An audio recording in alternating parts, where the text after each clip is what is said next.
Hello and welcome to Ryno's Orioles Report. Please like the video and subscribe to the channel. Well, the Orioles didn't get swept in the series against the Nationals, but somewhat embarrassing game Monday, though not as embarrassing as the game right before that. First time in a very long time that the Baltimore Orioles lost the series to the Washington Nationals. Very disappointing. Blown out game one, game two. You got screwed over by C.B. Buckner, who's one of the oldest umpires and one of the most terriblest umpires in the entire world. And yeah, he's got it out for the Baltimore Orioles. I mean, calling Gunnar Henderson on a check swing that he clearly did not. His hands didn't break the plane, his bat didn't break the plane, and neither were close to breaking the plane. Oh, and he, by the way, CB was the home plate umpire. Yeah, how home plate umpires. It's still that same argument. How can an umpire be looking at the strike zone, tracking the ball, also tracking the hitter's bat? That's why you ask the third base umpire. No, don't want to do it. That's okay. And then, series to James Wood, not James Woods, James Wood, very talented athlete, young guy, 6'7", pitch over the plate, and okay, it could be really high, but the dude's 6'7". So as long as the pitch is at his belt or really lower and over the plate, it's a strike. You don't call it a strike, well, the guy ends up getting on base, and instead of it being an out, you right down the middle of the plate, below the guy's belt. How do you miss that? Because you're old as shit and you're still an umpire. And no, he doesn't wear glasses. Major League Baseball needs to get off their ass and do something. But you know what? They don't want to because they don't care. Why would they care? CMOMassonsports.com. Let's get to game one. Baltimore Orioles 0, Washington Nationals 7. Wow. Probably the worst 2-game span for any team. I mean, maybe there's been others. But that's a total of, between that last game against the Reds and this game against the Nationals, a combined 31-2. Holy shit. Wow. Whew. This game, not only did the Nationals put up a bunch of runs, but several misplays by the Orioles in the field. Kerstad out there in left field again because he's the terrificest outfielder in all the free world. We got this guy playing the outfield on a regular basis. Misplaying a ball on the line, gets by him all the way to the wall, and then even when he goes to get the ball at the wall, he drops it. Jackson Holliday doesn't seem to understand that he's the second baseman, not a first baseman. On a ball hit to shallow center field, you have no business running to first to cover first base. Ball hit to the left center, shallow left center, so Mullins charging in on the ball. Did they need a cutoff man? Probably not, but you never know if you're going to misplay it and then therefore not be able to be charging the ball, get your momentum going forward on the throw. Could Mullins have needed a cutoff? Sure, he could have. Gunnar Henderson went out to be the cutoff man. He wasn't needed, but it's part of the basic fundamentals of baseball. Even if you're not needed, you go out there anyway. The second baseman, hey, you have to cover the bag. That is your responsibility. Your responsibility is not to go cover first base.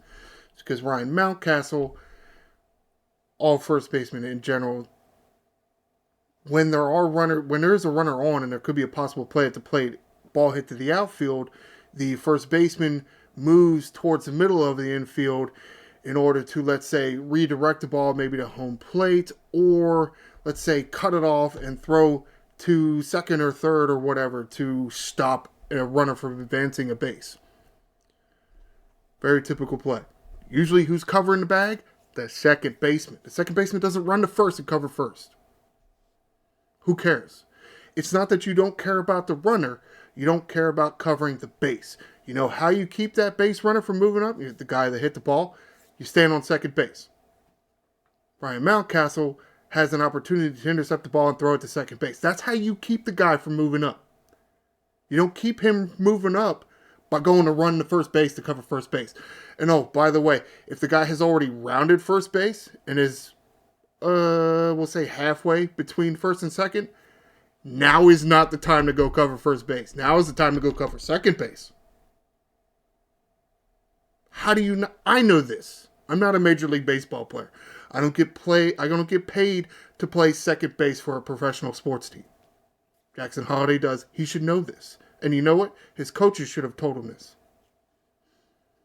Terrible coaching. Oh, I'm not even in the right page because I'm looking at shit. Mullins, 1 hit with 2 walks. Yeah, he's probably going to be at the leadoff spot for a while. Rutschman hitting second, trying to figure out who you want second and who you want third between Henderson and Rutschman. Rutschman over, did walk once. Henderson over. Mountcastle over. O'Neill over. Kjerstad over. Westman. The Orioles had 1 hit on the night, and it was Cedric Mullins. The Orioles had 4 walks. 2 were by Mullins. 1 by Rutschman and 1 by Jackson Holliday. Wow. Let me check. Was Cy Young pitching last night? How about Nolan Ryan? Roger Clemens? M. Parker. I don't even know who the hell that is. Must have been why. Because there was obviously no scouting report. Mullins with a throwing error. Yes, Mullins in the play that I was talking about, Mullins came up, fired to second base. Because he knew he didn't have a play at the plate. Threw to second base to keep the runner that hit the ball from advancing to second base. Except nobody was at second base. So, shit-ass communication by your midfield, anybody on the team, right? Somebody yelling Mullins, don't throw it to second base because ain't nobody there. And 2, somebody yelling at Jackson Holliday to get his ass on second base. Dean Kramer gets a start in this game. Yes, he gave up a bunch of runs, but you know what? He was still able to go 5 innings, so it's not terrible. 5 inning, 3rd inning pitch from Dean Kramer. Does give up 11 hits, does give up 6 runs. Only 5 of them earned. No walks, 4 strikeouts. It's not terrible. In a game that you got your ass kicked, that's not a terrible line for a starting pitcher. It's not great, but it's not that bad. Quit making errors and maybe put some runs up instead of literally doing nothing at the plate. Matt Bowman in relief of Dean Kramer pitches 1 2/3 of an inning, closing out the 6th inning and then pitching the full 7th inning. Does give up 2 hits and 1 run, no walks, 2 strikeouts. Not terrible. I mean, you almost pitched 2 innings and you only gave up 1 run. We'll take that, right? Keegan Aikens, the last pitcher. Yeah, you're on the road. You lose here. You only have to cover 8 innings. 1 full inning pitched. Does give up a hit, but no runs, no walks, 1 strikeout. So, yeah, it doesn't look that great for the pitchers. But you know what? 6 earned runs, that's not terrible. If your offense can score a run, it could have been a more competitive game. But this was no competition here. Game 2, this is a C.B. Buckner game where C.B. Buckner decided to screw the Orioles at any chance he got. Baltimore Orioles 3, Washington Nationals 4. Yes, because of C.B. Buckner not knowing the strike zone, yes, the 4th run was allowed to score. Mullins, 2 hits from leadoff spot again. Good job. Henderson hitting second now. 1 hit. Rutschman, 3-hole. I don't know. You keep flip-flopping them around. Maybe that's why there's a lot of inconsistency at the plate. Because you ain't got no consistency with the damn lineup. Pick one and stick with it. Rutschman, 2 hits, an RBI, and a walk. O'Hearn, Ofer, Mountcastle, pinch hitting late. Did get a hit. Mateo on the pinch run. O'Neill, Ofer, but he did get an RBI. Kjerstad with a hit. Westberg with a hit. Holliday, 2 hits and walked. Arias, Ofer, but an RBI and a walk. Westberg with a triple. Mullins stole his 4th base. Fantastic. Yes, only 2 pitchers used by the Baltimore Orioles. It's a damn shame C.B. Buckner had to screw us over. But it's whatever. It's whatever. And what happened was, yeah, you gave up the leadoff hit, but then Soto would appear to strike out Wood.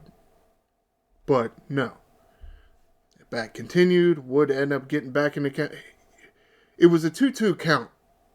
It would have been a strike 3, but no. Wood fouled off a few pitches, took a few very close pitches, ends up walking. So first and second. So on a ground ball where you try to do a double play, you get the runner at second base, Wood. Whoever was on base in front of Wood, I can't remember the guy's name. It might have been... it was Call, I think. They had the pinch hit. And then I guess Limpskin, defensive replacement. He goes to third, but you get the out at first. You get the out at second. You can't get the out at first because slower hit ball, guy was hustling down the line, blase. So 1 out. So a deep fly ball turns into a sacrifice fly. What a dude should have never made it to third base. Should have been a strikeout with a man on first, and then you roll over on one. Okay, it's not a double play, but fine. You get the runner at second base. Nobody's able to advance past second base. And therefore, when that fly ball comes, it's the 3rd out of the inning. Yeah, okay, it would have been tied, so there's that. Tomoyuki Sagano. I guess why it's very frustrating is the great performance by Sagano. Squandered. And screwed over. 7 full innings for Tomoyuki Sagano. Gives up 5 hits, 3 runs. All of them early. Yeah, you can see here 3 runs in the first inning. Leadoff home run to Wood. Then, who was it? Bell. It was Bell hits a 2-run home run with a man on. Obviously, 2-run home run. Disappointing, but after that, 6 lockdown innings. 6 innings of 3-hit baseball, right? Because he gives up 2 hits in the first. What? Or, actually, how many hits did he give up in the first? It was at least 2. Oh, no data available. Oh, good. Thank you. No? You're not going to work? Is my internet just goofing up on me or what? God, this website is terrible. I really should switch and use a different website. There we go. Thank you. Home run, fly out, single. So 3 hits. 3 hits in the first inning. He gave up 5 hits the whole game. So 2 hits for the next 6 innings. Fantastic outing. 7 total innings. Doesn't get 5 hits, 3 runs, no walks, 1 strikeout. Shut him down for 6 innings though. Comes Gregory Soto in for the 8th. Doesn't give up the hit and the run and the walk. No strikeouts. He screwed us. That and the Henderson strikeout. That shouldn't have been a strikeout. It's whatever. Terrible ass umpires in Major League Baseball just doesn't want to do anything about because they don't care. I guess it means more offense. More offense means more money. Otherwise, they do something. You think all the improvements that have been made to Major League Baseball over its entirety and all the rules, more recently, rules have favored offense. It's one reason why pitchers are getting injured. Because you're not doing anything for the pitchers. No more shifts. Bigger bags. Means it's harder to hold runners. Which also means because you're trying to hold the runner, it divides your focus. They need to do something. They need to add at least. I mean, it's tough to say what to add, but to a certain extent, maybe adding another roster spot for a pitcher could be the way to go. You definitely got to get someone. I mean, they keep talking about this strike zone challenge system, and I don't know how much. I don't know if I really like that. I would like them to get the umpires some kind of tool so they can more accurately call balls and strikes. How about that? A way to more accurately call balls and strikes. If we got to go to an automated strike zone and remove the human element, too fucking bad. Too bad. I don't care, umpire union. Kiss my ass. We don't keep you in a job that you're doing terribly. Oh, and by the way, we'd still need a home plate umpire. You just wouldn't have to call balls and strikes that much. Okay, it's fine. Do nothing. Game 3 here, Baltimore Orioles 2, Washington Nationals 1. Got another good pitching performance here. Cedric Mullins hit an RBI. Rutschman, Ofer, struck out twice. Henderson, Ofer, did walk once. Mountcastle, Ofer with a walk. Westberg, 1 hit. Kjerstad, Ofer, 3 strikeouts. Yeah. Ramon Laureano, a hit. That's what I really don't understand that. It's not as if Ramon Laureano is doing nothing at the plate. Right? It's not like he's not. He's actually doing. Do we have an average on the season? Okay, it's only 207. OPS 785. It's not terrible. What's Kjerstad's? Not much better, right? 228. That's only 21 points higher. And his OPS is actually lower. Same number of home runs. So why is Ramon Laureano not playing as much as Heston Kjerstad? To a certain extent, it's because they're trying to find out what they got in Heston Kjerstad, which is a guy that can't really play the outfield, but whatever. Laureano does end up scoring here. O'Hearn a hit and RBI. Mateo, Ofer, Holiday pinch hitting late and then went into second base. Did not get an official at bat. Ramon Laureano with a double. Mullins and Holiday stolen bases.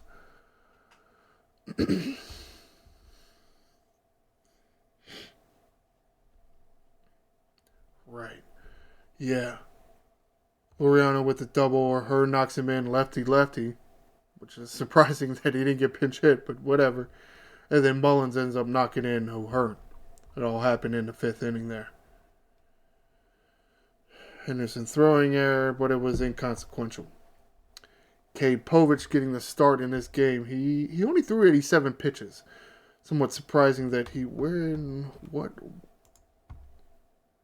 allowed a few guys on or something. But in the 7th here. Ground out, pop out, reaching on an error on Henderson's fielding error. So with 2 outs, I don't know what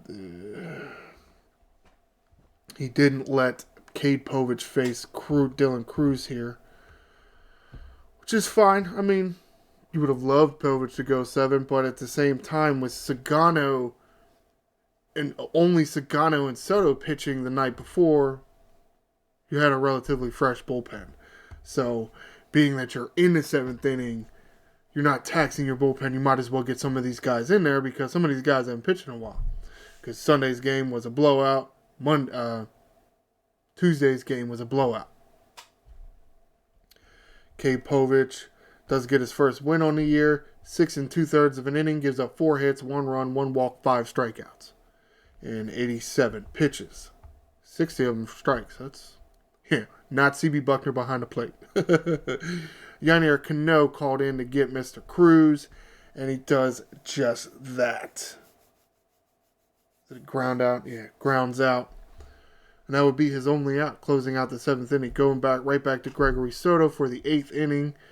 a few good lefty hitters on the Nationals team. That's why Soto was in there more at the, back end there. Full eighth inning for Soto. No hits, no runs, no walks, no strikeouts.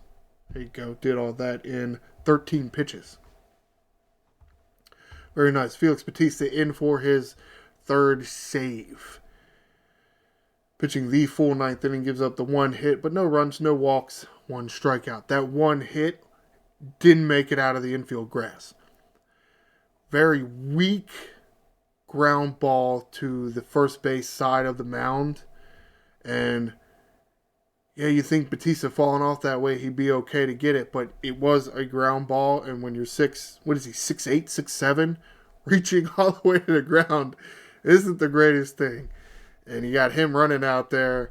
So it's not a bad play because we kind of see, or let's say Bautista is tested more. He's got to get off the mound, he's got to run, he's got to chase after the ball and try to pick it up. He looked like a pitcher that doesn't do it much, but as far as health concerns, he looked fine. Which is promising news. Because we're all, he didn't pitch all of last year. He's not ready to throw back-to-back games yet, supposedly. So seeing him get off the mound and then still be able to go back out there, toe the rubber again, and get the rest of the outs, that's good, because some pitchers, it kind of breaks up the momentum or breaks up their flow, having to get off the mound and run around, go chase a ball, especially like a closer or a high-leverage reliever. They're not used to doing it, like a starting pitcher's kind of used to it. So that didn't, sway him or bother him and distract him from doing his job out there, that's a plus.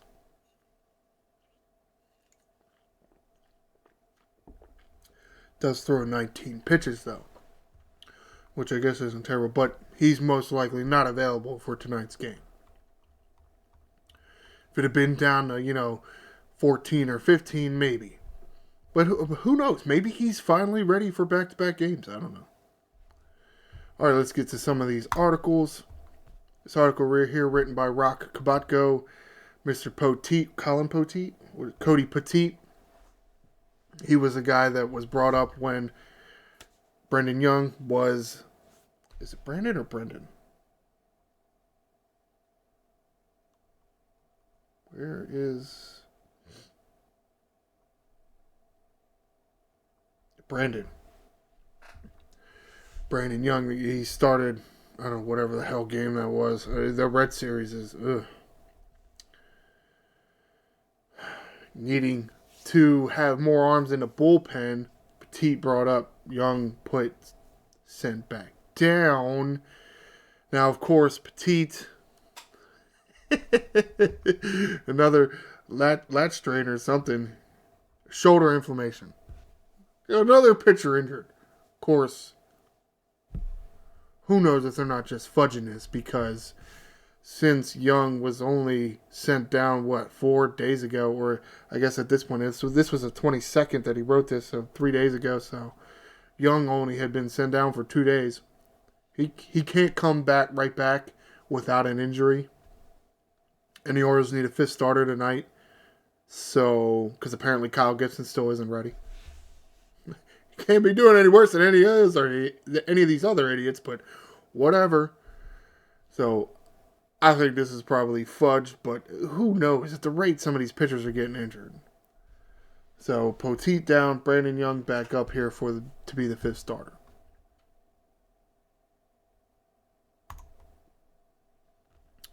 This article written here by Brendan Mortensen, giving an update on Grayson Rodriguez. Grayson Rodriguez went for what the hell do they call it? A second opinion, which, yeah, I mean, and they talk about it in some of these articles. Rock has a few, but I chose Brendan Mortensen's for this. You always think, wait, well, that's bad news. We got bad news coming, right? Because who goes and gets a second opinion if you're getting good news? Though, to a certain extent, double tapping things, right? latch. This is where the latch strain is. It's a mild latch strain for Grayson Rodriguez. What is this? The 5th time he's had a mild latch strain? Maybe I'm factoring in Eflin's in there because Eflin has a mild latch strain. Stretch your lats out more or something. I don't know. Stop straining them. It's been a problem for Grayson Rodriguez almost his whole career, really. So it's not as bad as maybe we were thinking. It's a mild latch strain, but I mean, he's going to have to reset all over again. He's going to have to start his flat ground and then his long toss and then his bullpen session and then rehab assignments. So he's still at least a month away, maybe even 2 months away, which is very disappointing. Eflin scheduled to do a bullpen session either today's Friday or Saturday, I think. No setbacks reported for Eflin, though he was the timetable of the injured list. He was eligible to come off the injured list by now, but he's not ready, which is wonderful. Well, I guess. This article here written by Rock Kabatko talking about Trevor Rogers. I mean, talking about a few things, but talking about Trevor Rogers there. I'll mention Trevor Rogers. Trevor Rogers had made his first rehab start. So that's good news. No reported setbacks. It wasn't an arm thing for him. It was a knee. He dislocated his knee doing something in the offseason. I don't remember what it was. Was he in a car accident? No. I don't remember. Did something in the offseason and did something to his knee. So it's not arm related with Trevor Rogers. So that's, I don't know if that's better. Not that he was really that good from what he's seen him, though. You need starters. You need starters that can give you legs. So, all right, let's wrap this up and get out of here. Orioles are in Detroit, getting ready to play the Detroit Tigers. Tonight's game scheduled for 6:40. I gotta hurry up, don't I? Scheduled for 6:40. Tomorrow, Saturday's game scheduled 1:10. Sunday's game scheduled 1:40 p.m. That's weird. You don't usually have a Saturday game scheduled earlier than what the Sunday game is scheduled for. But all right. And then no off day, and then home for the Yankees series. So that's going to do it for this edition of Ryno's Orioles Report. Please stay tuned for Monday, and I will talk about the series between the Baltimore Orioles and the Detroit Tigers. Please like the video and subscribe to the channel. I'm the Angry Ryno, and this is Birdland.